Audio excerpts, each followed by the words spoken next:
izinkan saya menyampaikan beberapa hal untuk menjadi renungan bagi mereka yang malas mendirikan sholat. Renungan itu antara lain, yang pertama, buka Al-Quran surah Al-Hajj ayat 47. Di situ Allah menjelaskan, satu kali meninggalkan sholat, Allah menghukum kita 1 hari di neraka. Berapa yang namanya 1 hari di neraka? 1 hari di neraka sama dengan 1000 tahun ukuran dunia. Ini berarti bahwa jika ada di antara kita, misalnya, tidak mendirikan sholat subuh, maka nanti di akhirat diparkir 1 hari di neraka. Berapa yang namanya 1 hari di neraka? 1000 tahun ukuran dunia. Kadang ada yang bertanya, Ustadz, kok lama begitu? Ini tidak lama, karena 1000 tahun itu kita bandingkan dengan usia dunia. 1000 tahun bagi ukuran dunia itu memang lama, karena dunia ini ada akhirnya. Tetapi bagi akhirat 1000 tahun itu sejenak, karena akhirat itu tidak ada akhirnya. Para pendengar yang saya muliakan, bagaimana pula gambaran siksaan api neraka? Sekilas info tentang neraka. Yang namanya api neraka, kata Nabi, panasnya api neraka 69 kali panasnya api di dunia, baru sama panasnya api neraka. Dan bagaimana siksaan neraka yang paling ringan? Siksaan paling ringan di neraka, kata Nabi, diletakkan kerikilnya neraka di kakinya, saking panasnya mendidih sampai ke otaknya. Begitulah siksaan yang paling ringan di neraka. Biasanya kalau saya cerita neraka, ada biasa anak muda otak kotor berkata, pintar juga itu Ustaz cerita neraka, kayak dia dari neraka saja. Orang Makassar katakan, kucini tom pina kucini ki, eja pina doang. Neraka sebentar, tidak eja, tapi mutung ki. Saudara-saudara para pendengar yang saya muliakan. Yang kedua, perenungan bagi mereka yang malas sholat. Buka Al-Quran surah Al-Fat ayat 29. Di situ Allah berfirman, Bismillahirrahmanirrahim, Muhammad Rasulullah walladzina ma'ahu as-sidda'u alal kufar ruhama'u bainahum tarahum rukka'an sujada ila akhir ayat. Yang artinya bahwa tanda umat Muhammad itu setidaknya ada 5. Salah satu di antaranya, kata Allah, rukka'an sujada. Kamu lihat mereka ruku dan sujud. Ini artinya bahwa jika ada di antara kita puasanya baik, sedekahnya lengkap, zakatnya juga sempurna, bahkan sudah haji, tapi dia tidak sholat, kata Nabi, dia termasuk orang kafir. Bahkan Rasulullah Muhammad SAW dengan tegas mengatakan, batas antara kekafiran dan keislamanmu adalah sholat. Ketika kau tidak sholat, kau kafir di hadapan Allah Subhanahu wa Ta'ala.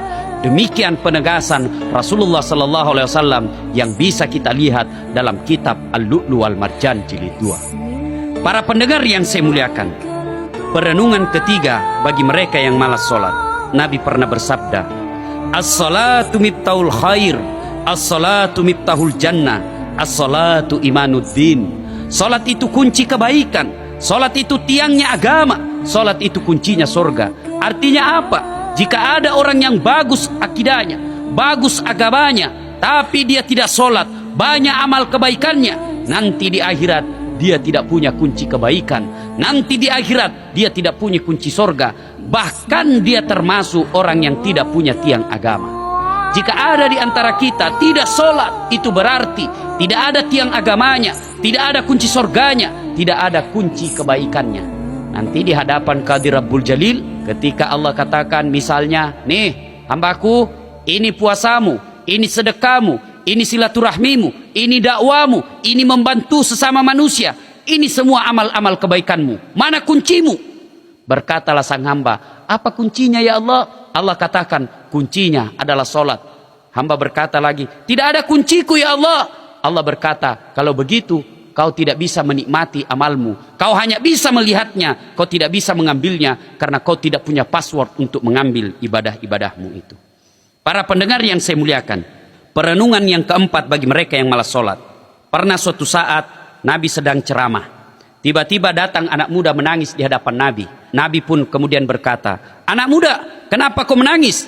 Ya Rasulullah, bagaimana saya tidak menangis? Bapakku mati, tidak ada yang sholati jenazahnya. Nabi bangkit dari tempat duduk dan marah. Berdosa seluruh orang Islam yang ada di desamu. Kenapa mereka tidak solati bapakmu? Ya Rasulullah, bapakku tidak ada yang solati jenazahnya karena jenazahnya berubah jadi babi. Nabi bangkit dari tempat duduk dan heran. Betulkah ada orang yang jadi babi? Nabi datangi setelah dilihat, na'udzubillah min zalik, betul jadi babi. Nabi kemudian doakan, kemudian berubah kembali menjadi manusia, dimandikan, dikafani dan disolati. Selesai disolati, mau dimasukkan ke liang kubur, berubah kembali jadi babi. Nabi kemudian masukkan dia ke liang kubur. Apa boleh buat? Selesai dimakamkan, dipanggil anaknya. Anak muda, sini dulu. Saya ya Rasul. Sembahyangkah itu bapakmu?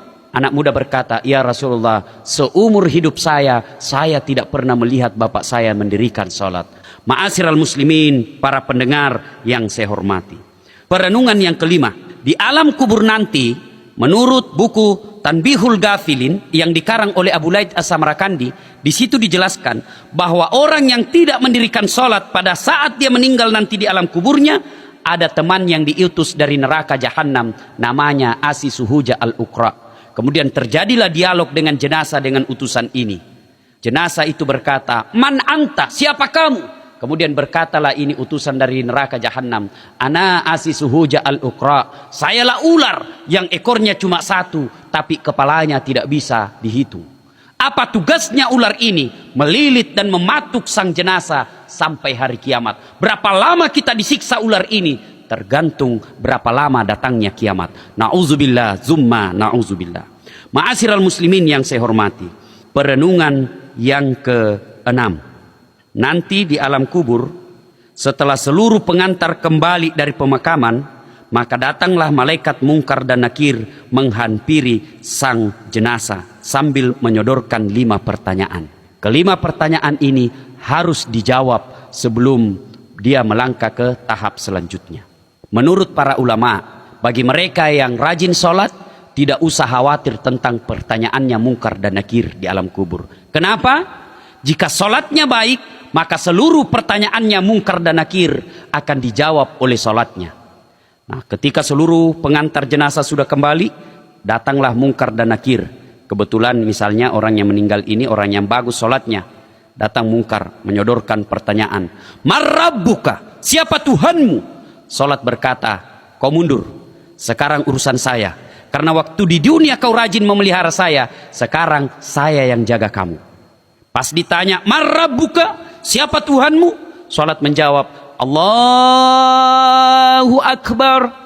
Mungkar geleng kepala, Masya Allah, luar biasa hebatnya ini orang. Barusan saya dapat. Ditanya lagi, man nabiyuka? Siapa nabimu? Sholat kita lagi menjawab, Assalamu alayka ayyuhan nabiyyu wa rahmatullahi wa barakatuh.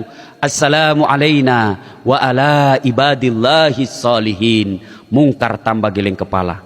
Akhirnya diriwayatkan Mungkar Nakir tidak melanjutkan pertanyaan 3, 4, 5. Dia naik ke aras Allah sambil melapor, ya Allah, ada hambamu mati. Saya tanya, marrabbuka? Dia jawab, Allahu Akbar. Allah katakan, Mungkar, sesungguhnya bukan orang mati itu yang menjawab pertanyaanmu, tapi karena dia baik sholatnya, seluruh pertanyaanmu sholatnya yang baik. Karena dia baik sholatnya, tidurkan dia untuk menunggu hari kiamat, seperti nikmatnya tidur pengantin baru. Subhanallah, sangat luar biasa.